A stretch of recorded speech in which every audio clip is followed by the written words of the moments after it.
Hi friends, ఇంట్లోనే మనం చాలా హెల్తీగా జామ్ అయితే ప్రిపేర్ చేసుకోవచ్చు.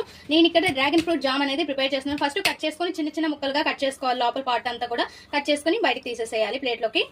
ఇలా కట్ చేసుకుని డ్రాగన్ ఫ్రూట్ ముక్కల్ని ఇలా ఒక ప్యాన్ లో వేసేసి ఇంకా షుగర్ కూడా వేసేసేయాలి. షుగర్ వేసేసి ఇంకా బాగా దీన్ని ఉడకనివ్వాలి. ఉడకనిస్తే దగ్గరగా వచ్చేస్తుంది షుగర్ అంతా మెల్ట్ అయిపోయి.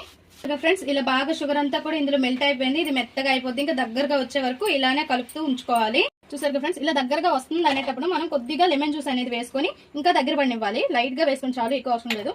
చూసారు ఫ్రెండ్స్, మన డ్రాగన్ ఫ్రూట్ జామ్ అనేది ప్రిపేర్ అయిపోయింది. ఇలా ఉంటుంది, ఇలా థిక్ గా ఉంటుంది. ఇలా ఉండేటప్పుడు ఇంకా స్టవ్ ఆఫ్ చేసేసి దీన్ని చల్లారనిచ్చేసి ఇంకా కొంచెం థిక్ గా అయిపోతుంది. ఇంకా బ్రెడ్ పెట్టుకొని చూద్దాం. చాలా చాలా బాగుంటుంది. ఇంట్లో చేసుకునేది కాబట్టి హెల్దీ. అండ్ పిల్లలకి మనం బాక్సెస్ పెడతాం కదా, బాక్స్ పెట్టేటప్పుడు అంటే స్నాక్స్ బాక్స్ పెడతాం కదా, అట్లాంటప్పుడు ఇలా మనం ఇంట్లో ప్రిపేర్ చేసుకుంటే ఎటువంటి కెమికల్స్ ఏమి వేయకుండా నీట్గా ఉంటాయి. మనకి బయట దొరికేవంటే ఎట్లా ఉంటాయి అనేది మనకు తెలియదు కదా. నచ్చితే ప్లీజ్ ఫ్రెండ్స్ సబ్స్క్రైబ్.